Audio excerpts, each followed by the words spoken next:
जैसे कि हमने पिछले एपिसोड में देखा था दोस्तों की रिया अहा की बातें सुनकर जल्दी से बाथरूम के अंदर चली जाती है। अब आगे हम दूर से टिककर उसका ही बेचैनी से इंतजार कर रहे थे कि पता नहीं रिया और कितना परेशान हो रही होगी, क्योंकि उनको भी कहीं ना कहीं पता था कि रिया कुछ ऐसे ही रिएक्ट करेगी। अब उन्हें बेबसी से एक और बार आवाज लगाई, सोना एक बार बाहर तो बाहर आओ, क्यों तड़प रही हो, एक बार मौका टूडू समझाने को।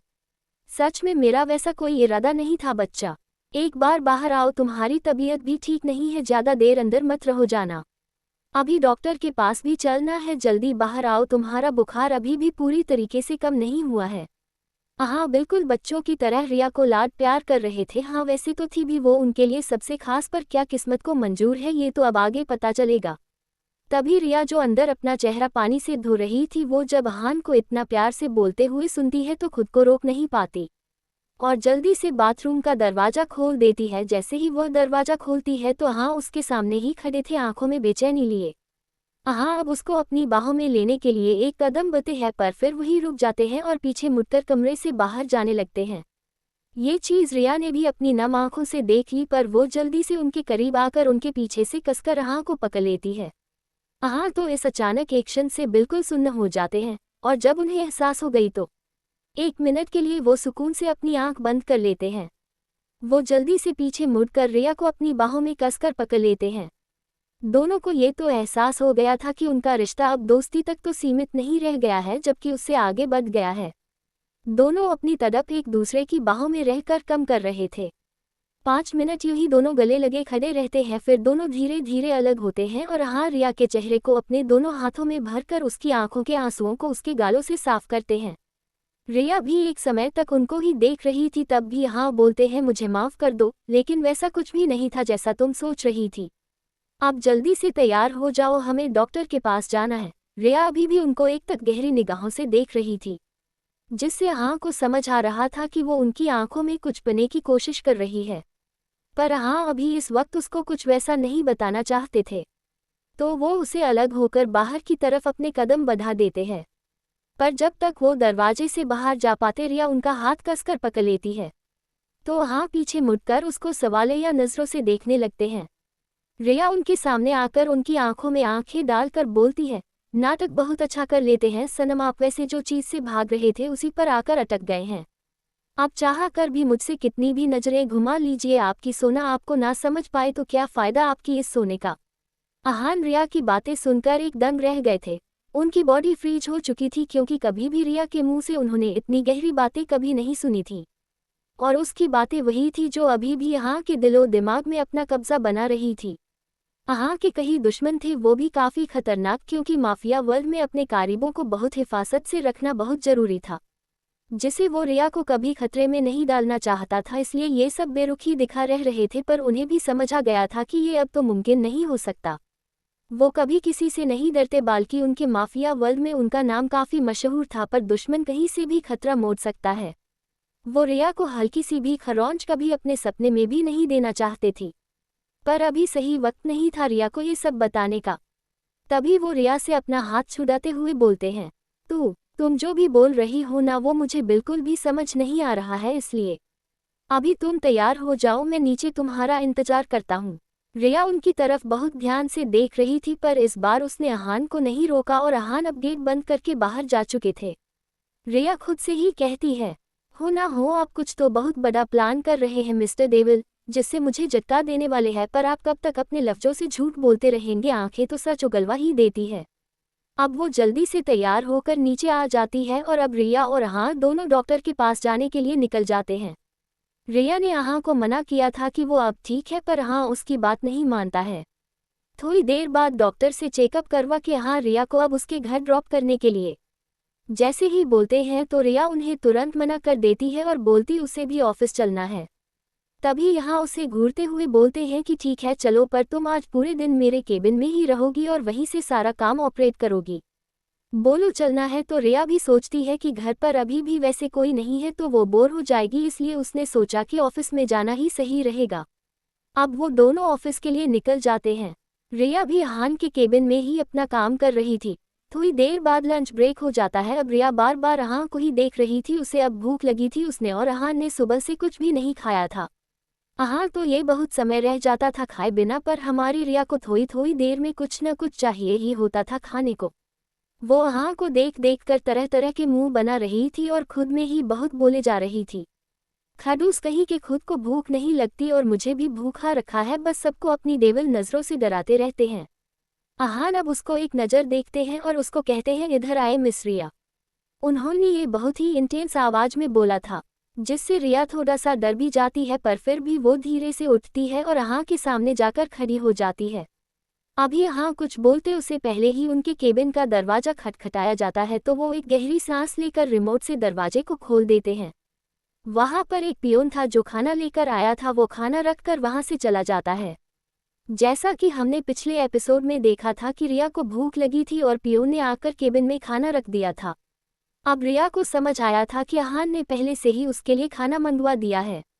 अब वो थोड़ी चाहक कर बोलती है, क्या अब हम लंच करेंगे प्लीज, मुझे बहुत भूख लगी है मिस्टर डेविल। अहां उसको एक डेविल लुक देते हैं तो रिया खुद को सही करते हुए बोलती है, सॉरी सर, अब ठीक है। फिर वह थोड़ा मुंह बनाकर ट्रे टेबल को लेकर सोफा पर बैठ जाती है। अब हम भी उसके पास आकर बैठता है और वह दोनों लंच करना शुरू करते हैं। रिया बार बार अहां को ही देख रही थी, पर अहां उसको जानबूझकर इग्नोर कर रहा था। इसे रिया इरिटेट होकर अपनी जगह से उठकर अहां की गोद में आकर बैठ जाती है और उसकी शर्ट को अपनी मुट्ठी में पकड़कर बोलती है, क्या है मिस्टर डेविल, ज्यादा भाव नहीं खा रहे हैं आप? वैसे भी मम्मी पापा और सब लोग कल आने वाले हैं और अब आपने भी मुझे अकेला कर दिया है। अगर कोई बात है तो बताइए ना, पर प्लीज ऐसे बिहेव मत कीजिए जैसे आप मुझे जानते ही नहीं। हाँ यूज ही एक तक देख रहे थे और अब उन्हें रिया के चेहरे पर अपनी उंगलियों को रखा और उसके बालों को उसके कान के पीछे लगाया, पर अभी भी वो कुछ बोले नहीं, जिससे रिया की आंखों में नमी आ गई। आहान ने अब उसको खुद से दूर किया और फिर खुद खड़े होकर केबिन से बाहर चले गए। रिया सोफे पर बैठे उन्हें ही देख रही थी, पर अब उससे कंट्रोल नहीं हुआ तो वो अपने घुटनों में मुंह घुसाकर रोने लगी और फिर खुद से हाय बोली, क्यों कर रहे हैं आप ऐसा, जब आपको और मुझे दोनों को पता है हम एक दूसरे के बिना नहीं रह सकते, प्लीज मेरे पास आ जाइए यहाँ प्लीज। A flat. शाम का वक्त, अब ऑफिस आवर्स खत्म होने को टाइम था। तभी केबिन के दरवाजे पर नॉक हुई तो रिया ने दरवाजे की तरफ देखा तो वहां पर एक एम्प्लॉय खड़ा था और वह अपना सिर झुकाकर अंदर आया और बोला, मैम सर ने बोला है कि आप ड्राइवर के साथ अपने घर के लिए निकल जाएं, सर अभी बिजी हैं। फिर वो वहां से चला गया। जब से अहान लंच के बाद से वहां से गया था तब से वो अपने केबिन में नहीं था और अब भी अहान उससे बात नहीं करना चाहता है। इस बात को जानकर रिया को अपने दिल में बहुत परेशानी हो रही थी, पर उसने खुद को संभाला और अपना सारा सामान पैक करके नीचे जाने के लिए खड़ी हो गई। अब वो लिफ्ट में आए और फिर नीचे जाकर ड्राइवर के साथ अपने घर के लिए निकल गई। वहीं यहाँ जब से रिया को अकेले छोड़कर गए तब से वो अपने दूसरे केबिन में जाकर सीसीटीवी में से रिया को ही देख रहे थे, पर उसके पास नहीं जा रहे थे। और अब रिया को घर के लिए निकलते हुए देखा तो वो भी अपनी कुर्सी से उठे और अपने घर के लिए निकल गए। वो तो अहान को ही पता था कि वो रिया के साथ ऐसे क्यों रिएक्ट कर रहे हैं। दोनों अपने घर जाकर आराम करते हैं और अब सुबह का समय। आज रिया जल्दी ही उठ गई थी और तैयार होकर ऑफिस के लिए निकल रही थी, क्योंकि आज उसकी फैमिली वापस आने वाली थी। तान्या और रिया दोनों ही ऑफिस के लिए निकल जाते हैं। अब आज एक बहुत ही बड़ी खबर जो तेजी से फैल रही थी बिजनेस और पर्सनल दोनों वर्ल्ड में, जो रिया को अभी तक पता नहीं था। वो अपनी डेस्क पर बैठकर अपना काम कर रही थी, तभी उसके पास में बैठी तान्या उसको बोलती है, ओए सुन मोटी, ये देखिए क्या न्यूज फैल रही है। रिया उसको देखे बिना ही बोलती है, यार अभी नहीं, अभी मुझे काम करने दे, काफी काम पेंडिंग है बहुत सारा। तभी तान्या उसको बोलती है, अरे सुन तो सही। तो रिया उसकी तरफ मुड़ती है, तभी तान्या उसको अपना फोन देते हुए बोलती है, ये देख अहान सर की शादी होने वाली है, वो भी बिजनेस वर्ल्ड की तीसरी सबसे बेहतरीन बिजनेसमैन की बेटी मोनिका अरोड़ा से। कहती है वो बहुत ही ज्यादा एटीट्यूड और इगोइस्टिक बिहेवियर की है, नॉर्मल लोगों को कुछ समझती है ही नहीं। और इन दोनों की सगाई एक हफ्ते बाद की है। मोनिका के पापा भी अंडरवर्ल्ड में बहुत बड़ा रुतबा रखते हैं, पर हाँ सर से ज्यादा नहीं। ये सब मुझे दक्ष ने बताया था कल रात को। रिया को एकदम सुना हो गई थी, उसको तो और कुछ सुना ही नहीं दे रहा था। जब से उसने ये सुना कि बस हाँ शादी हो रही है, उसके बाद से तो वो बस अपने होश में ही नहीं थी। तभी तान्या उसको हिलाते हुए बोलती है, क्या हो गया, तू कहाँ गुम हो गई? रिया अचानक अपने होश में आए और फिर डेस्क से खड़े होकर बोलती है, मैं वॉशरूम से होकर आती हूँ।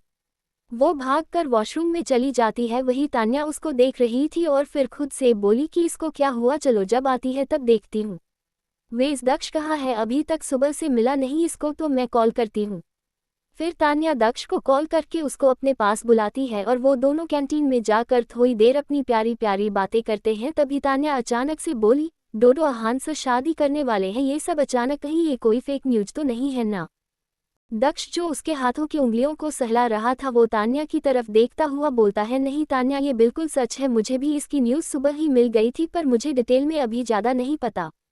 वो दोनों ऐसे ही थोड़ी देर और बात करते हैं, फिर दोनों अपने अपने काम के लिए कैंटीन से बाहर आ जाते हैं। जब तान्या वापस अपनी डेस्क पर आई तो उसने देखा कि रिया काफ़ी टाइम से वॉशरूम से वापस नहीं आए हैं।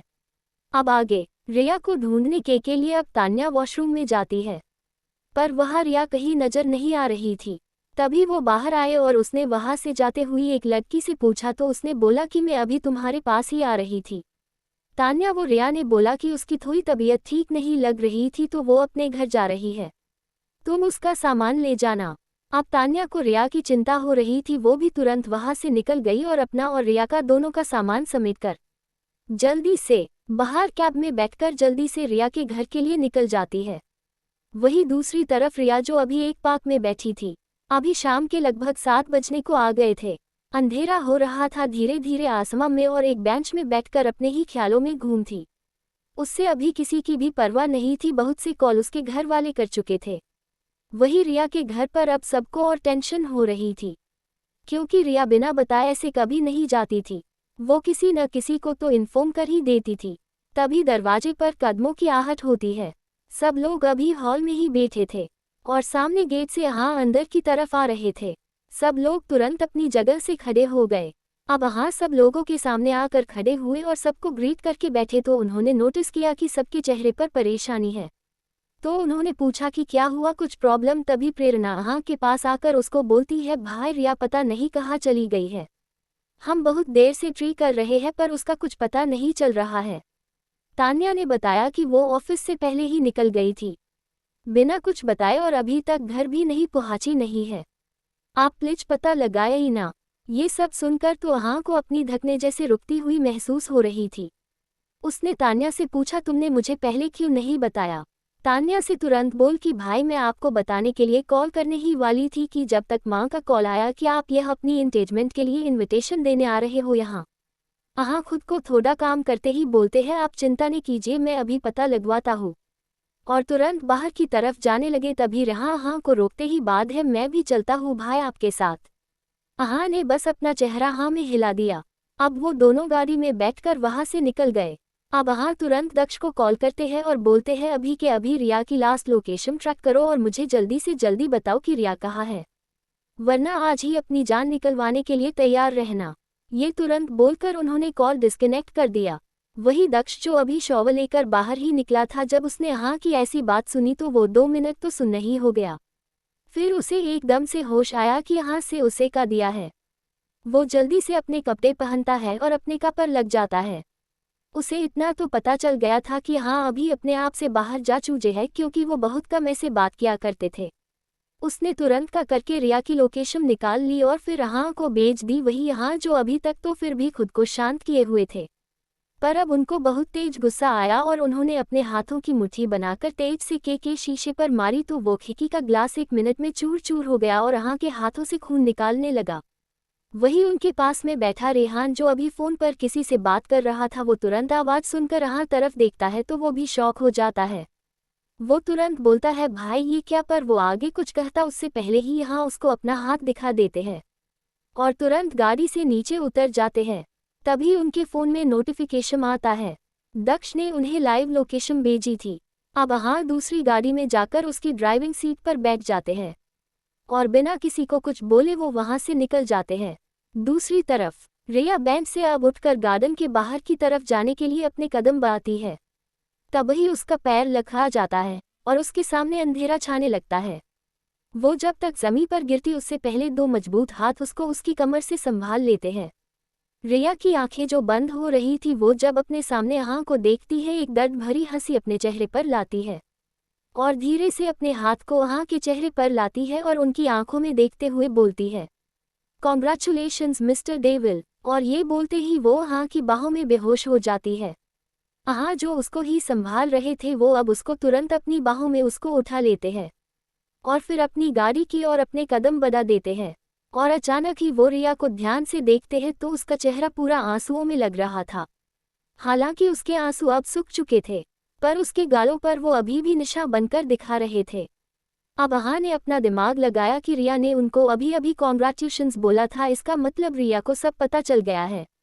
और तभी वो इस तरीके से यहाँ आकर बैठी थी जब से वो न्यूज फैली थी। हाँ, अपने ऑफिस और मीडिया वालों के सामने नहीं गए थे, वो घर से ही अपना काम ऑपरेट कर रहे थे।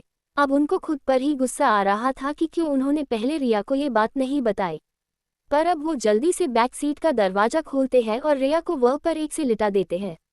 और अब वो ड्राइविंग सेना पर आकर रेहान को मैसेज कर देते हैं कि रिया ठीक है, बस वो थोड़ी वीकनेस है तो वो एक बार चेकअप करवा कर आ रहे हैं। रेहान भी अब मेसागे पढ़कर जल्दी से घर के लिए निकल जाता है ताकि सबको बता सके। आहा की गाड़ी अब हॉस्पिटल के सामने रुकती है और वो रिया को लेकर अब अंदर डॉक्टर के कैबिन में ले जाते हैं, क्योंकि उन्होंने दक्ष से बोलकर पहले ही बुक करवा दिया था। डॉक्टर रिया का अच्छे से चेकअप करते हैं और फिर बाहर आकर आहा को बोलते हैं कि समा ठीक है, पर उनकी बॉडी को देखकर ऐसा लग रहा है कि उन्होंने डिहाइड्रेशन हो गया है, उन्होंने सुबह से कुछ खाया नहीं है और ऊपर से वो बहुत स्ट्रेस ले रही है किसी चीज़ का, तो आप ध्यान रखाइएगा कि ये अब ऐसा ना करे। इन्हें थोड़ी देर में होश आ जाएगा, फिर आप उन्हें घर ले जा सकते हैं। डॉक्टर की बात सुनकर आहा कुछ जवाब नहीं देते, बस अंदर की तरफ रिया के पास चले जाते हैं जो अभी बेड पर बेहोश पड़ी थी। वो एक नज़र उसको देखते हैं और फिर बालकनी साइड में चले जाते हैं जो कि रूम से अटैच ही थी। वो वहां से सिगरेट निकालते हैं और उसको लाइटर से जालकर उसके गहरे कश लेने लगते हैं और आसमां की तरफ देखते हुए बोलते हैं, मिस कन्फ्यूजन, जैसा तुम्हें दिख रहा है वैसा जरूरी तो नहीं सच हो, पर ये तुम जो कर रही हो ना, ये तुम्हें ही नहीं बल्कि मुझे भी तकलीफ दे रहा है, वो भी तुमसे ज़्यादा। पर मैं तुम्हें अभी कुछ नहीं बता सकता और ना मैं बताना चाहता हूँ। ये बोलकर वो अब एक नज़र अंदर की तरफ देखते हैं जहाँ पर अब रिया की आंखें धीरे धीरे खुलने लगी थी। आहा अपनी सिगरेट को नीचे फेंकते हैं और अपने जूते की उसको मसलकर अंदर की तरफ बढ़ जाते हैं। अब रिया ने अपनी आंखें पूरी खोल ली और उसकी पहली नज़र ऊपर सीलिंग पर गई। 2 मिनट तो उससे समझ ही नहीं आया कि वो कहाँ पर है, पर जब उससे अचानक ही अपने हाथ पर किसी के छू का एहसास होता है तो वो अपना चेहरा उस तरफ करके देखती है, तो वहाँ पर आहा को खड़ा पाकर उस वापस से सब कुछ आ जाता है और उसकी आंखों में वापस आंसू आने लगते हैं। आहा का एक हाथ रिया के हाथ से उलझा हुआ था और दूसरा हाथ उन्होंने अपने पेंट की जेब में डालकर रिया को ही अपने भावशून्य चेहरे से देख रहे थे। उनको देखकर ऐसा लग रहा था कि जैसे उन्हें कोई फर्क नहीं पड़ रहा हो रिया की इस हालत से, और ऐसा ही रिया को भी लग रहा है। पर सच तो सिर्फ आहा ही जानते थे कि उनका हाल क्या हो रहा है। अंदर ही अंदर वो कितना तड़प रहे हैं उससे उन आगोश में लेने के लिए। तभी अचानक ही रिया अपना हाथ झटके से आहा के हाथों से हटाती है और तुरंत बेड से उठकर रूम से बाहर जाने के लिए अपने कदम बढ़ा देती है, पर वो अभी 2 कदम ही चलती है कि उसको वापस से चक्कर आने लगते हैं और वो नीचे गिरती उससे पहले वापस उसको आहा संभाल लेते हैं।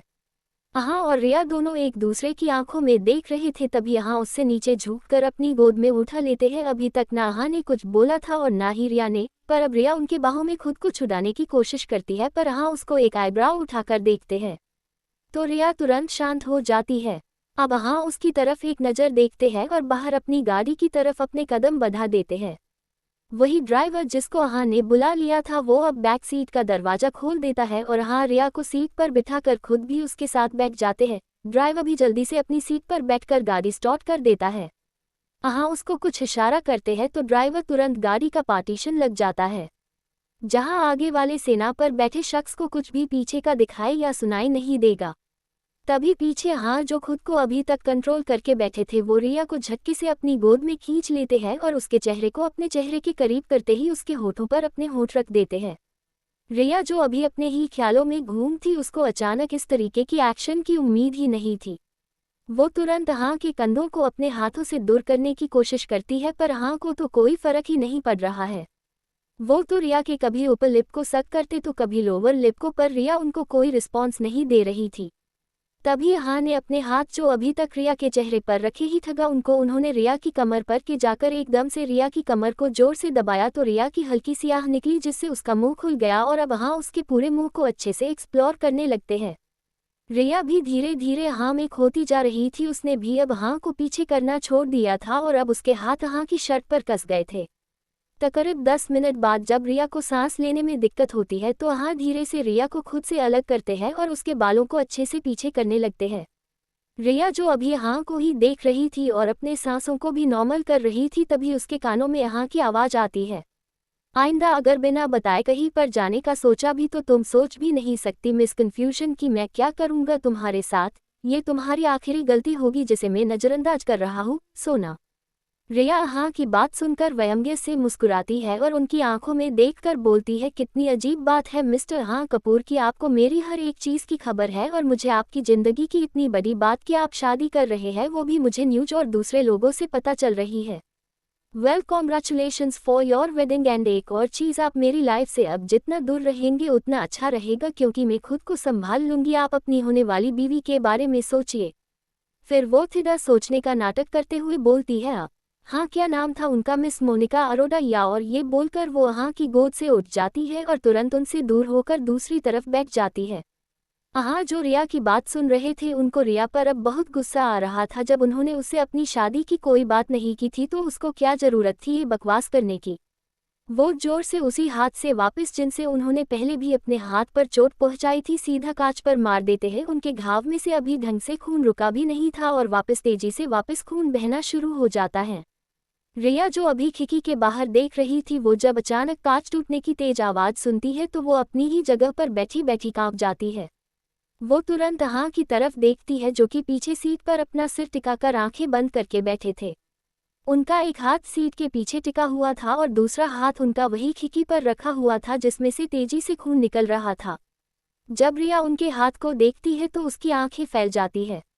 वो तुरंत हाँ के करीब जाती है और हाँ का हाथ धीरे से अपने हाथ में लेती है। वो देखती है कि हाँ के हाथ में कई सारे छोटे छोटे कांच के टुकड़े अंदर धंस चुके हैं। उसकी आंखों में तेजी से आंसू आ गए। वो एक नज़र वापस हाँ को देखती है जिसके चेहरे पर एक भी दर्द की शिकन नहीं थी, वो बिल्कुल रिलैक्स लग रहा था। रिया इधर उधर अपनी नज़रें घुमाती है तो उसे साइड सीट की रैक पर फर्स्ट एड बॉक्स दिखा। वो जल्दी से उसे लेती है और जैसे ही वो कॉटन से हाँ के जख्मों को साफ करने को होती है, हाँ तुरंत अपना हाथ पीछे की तरफ खींच लेते हैं। रिया उनको अपनी गुस्से भरी नज़रों से देखती है पर हाँ को कोई फर्क नहीं पड़ता। पर रिया तुरंत उनकी गोद में बैठ जाती है और उनके कॉलर को पकड़ते हुए अपने करीब करती है और उनकी आंखों में देखते हुए जुनूनी आवाज़ में बोलती है, मैं जो कर रही हूँ मुझे करने दीजिए मिस्टर डेवल, वरना मैं भी इसी कांच से अपने हाथ को खून से रंग लूँगी और आप मुझे रोक भी नहीं पाएंगे। हाँ उसकी ही आंखों में देख रहे थे जो अब हद से ज़्यादा लाल हो गई थी रोने की वजह से और अभी भी उसके चेहरे पर आंसू बह रहे थे। हाँ अब अपना चेहरा बिना कुछ बोले दूसरी तरफ कर लेते हैं जिसका मतलब है कि उन्होंने इजाज़त दे दी है। रिया सबसे पहले उनके हाथ से धीरे धीरे कांच को हटाती है, फिर दवाई और ट्यूब लगाकर पट्टी बांध देती है। इसी बीच उसके आंखों से आंसू एक बार भी बंद नहीं हुए थे और हाँ की भी एक बार भी रिया से नज़र नहीं हटी थी। तभी ड्राइवर गाड़ी रोक देता और बोलता है, समा अम का घर आ गया है। वही अभी हाँ और रिया जो अभी तक अपने में गुम थे वो भी गाड़ी से नीचे उतरते हैं। हाँ रिया का हाथ पकड़कर अंदर के जाने लगते हैं पर रिया उनसे बार बार अपने हाथ को छुड़वाने की कोशिश करने लगती है। हाँ घर के दूर के आगे आकर रिया का हाथ छोड़ देते हैं। वही सब लोग अंदर हाँ और रिया का ही इंतजार कर रहे होते हैं। जब श्रुति जी रिया को देखती है तो वो तुरंत उसकी तरफ आती है और उसे अपनी बाहों में ले लेती है और बोलती है, मेरी बच्ची तू कहाँ चली गई थी बिना बताए, और अगर गई भी थी तो कम से कम फ़ोन करके बता तो देती, तुझे पता है हम कितना डर गए थे। ये बोलते हुए वो रिया को खुद से अलग करती है और उसके माथे को किस कर लेती है। रिया अपने घरवालों का ऐसा हाल देखकर एहसास करती है कि उसने कितनी बड़ी गलती कर दी है। वो खुद को नॉर्मल करते हुए बोलती है, मोम आपको तो पता है ना मुझे नई नई व्यू देखना कितना पसंद है, तो मैं वो ही देखने गई थी। मेरी एक्साइटमेंट की वजह से मेरा फ़ोन कैसे स्विच ऑफ हो गई मुझे पता नहीं चला। सॉरी पापा और आप सभी को जो आज आप लोग मेरी वजह से परेशान हुए। मैं आगे से ध्यान रखूंगी। सॉरी। हाँ उसको ही देख रहे थे कि कैसे ये लड़की अभी थोड़ी देर पहले खुद को रोने से रोक नहीं पा रही थी और अब अपनी फैमिली के सामने कितनी सफाई से झूठ बोल रही है।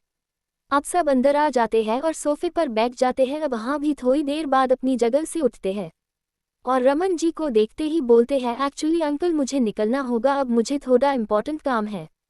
रिया जो कि अपने कमरे से फ्रेश होकर नीचे ही आ रही थी उसने भी हाँ की बात सुन ली थी। वही रमन जी बोलते हैं, नहीं बेटे खाने खा कर जाए सब लोग, चलिए डिनर तैयार है। हाँ एक बार वापस बोलते हैं, पर अंकल। उतने में ही श्रुति जी बोलती है, पर वर कुछ नहीं बेटा तुमको खाना खा ही जाना पड़ेगा। हाँ, एक नज़र रिया को देखते हैं जो अब सबके साथ आकर खड़ी हो गई थी और अपना चेहरा हाँ में हिला देते हैं। अब सब लोग डिनिंग टेबल पर आ जाते हैं और सर्वेंट्स उन्हें खाना सर्व करने लगते हैं।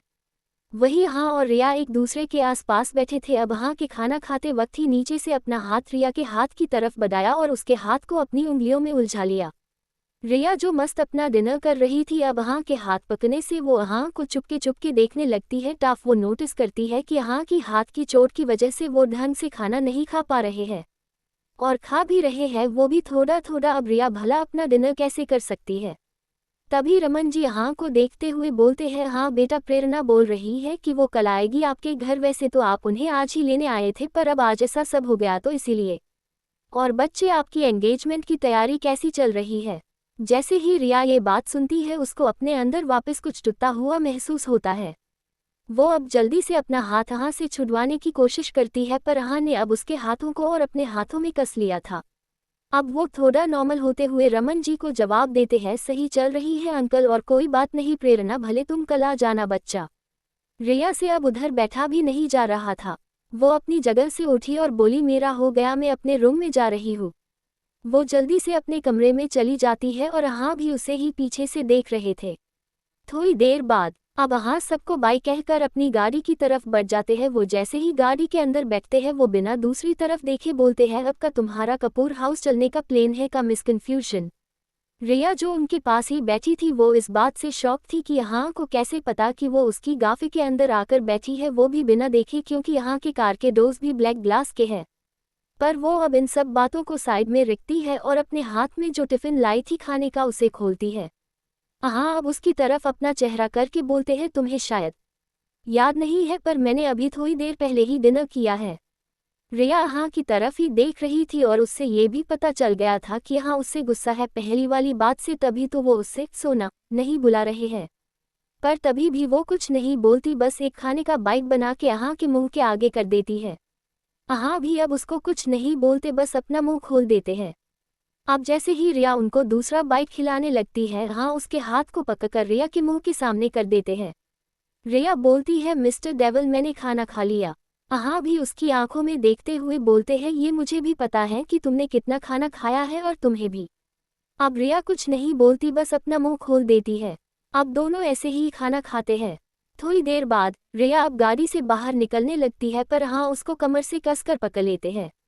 रिया उनको पीछे मुड़कर देखती है पर हाँ बस उसको अपने और करीब कर लेते हैं और उसके सर के पीछे अपना हाथ रखकर उसे किस करने लगते हैं। रिया भी हाँ की बाहों में खुद को ढीला छोड़ देती है। हाँ उसको थोड़ी देर बाद खुद से अलग करते हैं और उसको टाइट हक कर लेते हैं। रिया की आंखों में वापस से आंसू आ जाते हैं जो कि हाँ को अपनी शर्ट पर महसूस हो रहे थे। अब हाँ उसको खुद से अलग करते हैं और उसके आंखों से आंसू साफ करते ही बोलते हैं, जाओ और जाकर आराम करो, कल ऑफिस आने की कोई जरूरत नहीं है। Good night. रिया तुरंत गाड़ी से उतर जाती है और हाँ भी अब दर्शन को गाड़ी आगे बढ़ाने के लिए बोल देता है। देखते हैं दोस्तों आगे क्या सच में हाँ मोनिका से शादी कर लेंगे और हमारी प्यारी सी रिया कैसे खुद को संभालेगी। आप लोगों को स्टोरी कैसी लग रही है मुझे जरूर कमेंट सेक्शन में बताइएगा। अब अगला दिन रिया ऑफिस के लिए तैयार हो रही थी। प्रेरणा जो कि पहले रेहान के साथ अपने घर जाने वाली थी पर लास्ट मोमेंट पर रेहान को एक बहुत जरूरी काम आ गया था, इसीलिए अब रिया जा रही थी प्रेरणा को ड्रॉप करने, क्योंकि वहीं से ही उसका ऑफिस भी निकलता था। हालांकि हाँ ने रिया को मना किया था पर हमारी प्यारी सी रिया हाँ की बात एक बार में मान जाए तो बात ही क्या होती। रिया और प्रेरणा अब गाड़ी में बैठ जाते हैं। आज रिया खुद ड्राइव करने वाली थी। थोड़ी देर बाद अब वो दोनों कपूर हाउस पहुंच गए थे। रिया वैसे तो अंदर नहीं जाने वाली थी पर अभी ऑफिस में थोड़ा टाइम था और प्रेरणा ने भी उससे जिद की तो वो अंदर जा रही थी। रिया को थोड़ा डर तो लग रहा था क्योंकि यहाँ भी शायद अभी ऑफिस के लिए नहीं निकले होंगे और उन्होंने रिया को मना भी किया था और वैसे भी उन दोनों के बीच अभी लड़ाई ही चल रही थी। अब वो दोनों अंदर आए। सृष्टि जी सोफे पर बैठी उनका ही इंतजार कर रही थी। अब वो दोनों हॉल एरिया में आई। सृष्टि जी ने उन दोनों को सोफे पर बिठाया और उन दोनों के लिए जूस और कुछ स्नैक्स भी मंगवा लिए। रिया तो मना कर रही थी कि उसे बस अब ऑफिस ही निकलना है और वो लोग घर से ब्रेकफास्ट करके आए हैं, पर सृष्टि जी ने उसकी एक बात नहीं सुनी। थोड़ी देर और बीत गई, तभी सृष्टि जी रिया को देखते ही बोलती है, रिया बेटा तुम भी शॉपिंग पर आ रही हो ना? हाँ कि एंगेजमेंट के लिए सब शॉपिंग पर जा रहे, तुम सब बच्चे बच्चे हो, आओ हम लोग अपनी अलग से शॉपिंग करने जाएंगे, मैंने श्रुति जी को भी बोल दिया है। ये बात सीढ़ियों से उतरते हुए हाँ भी सुन लेते हैं और अचानक ही उनकी नज़र सामने सोफे पर बैठी रिया पर जाती है, जिसने आज पफ स्लीव्स कुर्ती और उसके नीचे बैगी जीन्स पहन रखी थी। रिया की भी नज़र अब हाँ की तरफ थी और अब वो सृष्टि जी की बातों को छोड़कर यह सोच रही थी हाँ को का जवाब देगी। हाँ को पता चल गया कि रिया ऑफिस जाएगी, यहाँ से यह बात एहसास होते ही उन्होंने अपने हाथों की मुट्ठी कस ली। वैसे हाँ को कोई दिक्कत नहीं थी रिया के ऑफिस जाने से, पर रिया की तबीयत सही में खराब थी, वो बहुत वीक हो चुकी थी कुछ दिन पहले उसके पीरियड्स की वजह से और अब इस कांड की वजह से उसके दिमाग और उसकी बॉडी दोनों पर काफ़ी असर पड़ा था, इसीलिए वो उसे आराम के लिए बोल रहे थे। वो अब हॉल एरिया में आते हैं तो सृष्टि जी भी उन्हें देखते हुए बोलती है, आओ हाँ बेटा देखो, मैं तुम्हारी एंगेजमेंट शॉपिंग की ही बात कर रही थी। मैं तो कहती जब तक फंक्शन नहीं हो जाता हम रिया भी इधर ही रह जाए, प्रेरणा और यह मिलकर शॉपिंग भी कर लेंगे और ज़्यादा बच्चे होंगे तो और मज़ा आएगा। क्यों बेटा? हाँ और प्रेरणा जो हाँ से मिल रही थी वो भी खुश होते हुए बोलती है, हाँ मोम गुड आइडिया, तुम बताओ रिया तुम्हें कोई प्रॉब्लम तो नहीं है ना? रेहान भी आज रात आने वाले थे सबसे मिलने, तो मैं श्रुति माँ से कहकर तुम्हारे ज़रूरत के सामान मंगवा लूँगी। रिया जो हाँ को ही देख रही थी पर हाँ उससे नहीं देख रहे थे, वो अब अपने होश में आते हुए बोलती है, नहीं भाभी आप फालतू में परेशान होंगे, आपको जब भी ज़रूरत हो आप मुझे बुला लीजिएगा ना। पर सृष्टि जी उसकी बात बीच में ही काटती हुई बोलती है, नहीं अब कुछ नहीं सुनूंगी मैं, तुम इधर ही रहोगी जब तक फंक्शन नहीं हो जाता, मैं अभी श्रुति जी से बात करके आती हूँ। और सृष्टि जी वहाँ से निकल जाती है। प्रेरणा भी अब अपने कमरे में जा रही थी। रिया और हाँ को बाय बोलकर आप दोनों जल्दी घर आ जाना, वैसे भी सेम ऑफिस में ही है रिया भी तो। भाई प्लीज़ आप रिया को अपने साथ ही ले जाओ और जल्दी अपने साथ ही ले आना, मैं आज ऑफिस नहीं चलूँगी, आज मैं घर से ही ऑपरेट करूँगी, बाय गाइस। ये कहकर वो भी अपने रूम की तरफ चली जाती है। अब हॉल में सिर्फ अहा और रिया ही बचे थे। अहा एक नज़र रिया को देखते हैं और फिर बाहर की तरफ अपने कदम बढ़ा देते हैं। वही रिया को अब बिल्कुल कंफर्म हो गया था कि हाँ उससे अब तो और गुस्सा हो गए हैं, वरना वो उससे उसकी तबीयत के लिए तो एटलीस्ट पूछ ही लेते। वो भी जल्दी से हाँ के पीछे जाने लगती है। बाहर आकर वो देखती है कि हाँ अपनी गाड़ी में ही बैठ रहे हैं, वो भी जल्दी से दूसरी साइड से जाकर बैठ जाती है। ड्राइवर भी गाड़ी स्टार्ट कर देता है, पर तभी हाँ बोलते हैं, यह हाँ कपूर की गाड़ी है, कोई ऐसी वैसी गाड़ी नहीं जो कभी भी कोई भी मेरी गाड़ी में आकर बैठ जाएगा। पर रिया अपनी जगह से एक इंच भी नहीं हिलती। वो भी ड्राइवर को देखते हुए अपनी बात बोलती है, तो मैं भी कोई एरी गैरी इंसान नहीं हूँ, रिया त्रिपाठी हूँ, और कोई लड़की आपके आसपास अब मैं आने भी नहीं दूंगी, तो कि मैं बैठने की तो बात ही नहीं होती। इस वक्त उसके एक्सप्रेशन काफ़ी डेंजरस थे। अब दोनों ही कुछ नहीं बोलते तो ड्राइवर गाड़ी स्टार्ट करके पार्टीशन भी ऑन कर देता है गाड़ी का। पीछे रिया जो कि लगातार हाँ को ही देख रही थी, पर हाँ अपने लैपटॉप में काम कर रहे थे और रिया को साथ ही साथ इग्नो भी। पर अब रिया से कंट्रोल नहीं होता और वो वहाँ के लैपटॉप को उठाकर साइड में रखती है और खुद उनकी लैप पर आकर बैठ जाती है और इरिटेट होते ही बोलती है, क्या है मिस्टर डेविल, हो गई ना गलती, मैं सच में बोर हो जाती घर पर, इसलिए ऑफिस आने का सोचा, और मैं अब ठीक हूँ, मैंने ब्रेकफास्ट और दवाई भी ले ली है अच्छी से, प्लीज ना अब बस हो गया, बहुत दिन से हमारे बीच ये लड़ाई ही हो रही है, प्लीज़ अब बस कीजिए। हाँ भी उसको देखते हुए बोलते हैं, मैं जानबूझकर तो तुमसे नाराज़ नहीं हो रहा हूँ ना, सोना तुम क्यों मेरी बात नहीं मानती, जब डॉक्टर ने रेस्ट करने के लिए बोला है तो क्यों तुम रेस्ट नहीं कर रही हो, क्यों नहीं समझ रही हो, सोना ध्यान क्यों नहीं रखती अपना, इतनी कमज़ोर हो गई हो, थोड़े दिन रेस्ट कर लोगी तो क्या बिगड़ जाएगा तुम्हारा। रिया जो कि हाँ की बातें सुन रही थी अब अचानक से उसे हक कर लेती है, ठीक है मैं रखूंगी अपना ख्याल बस, पर मैं अब आपके बिना नहीं रह सकती। मिस्टर डेविल प्लीज़ यह शादी मत कीजिए, मुझे पता है आपका कोई तो प्लेन है इससे पीछे, फिर भी मुझसे नहीं देखा जा रहा प्लीज़। ये बोलते हुए अब वो रोने लगी थी, वो भी बेचारी कितना कंट्रोल करती, पर हाँ अभी उसको कोई जवाब नहीं दे रहे थे। वो रिया को खुद से थोड़ा दूर करते हैं और अपने होठों को उसके फोरहेड पर रख देते हैं।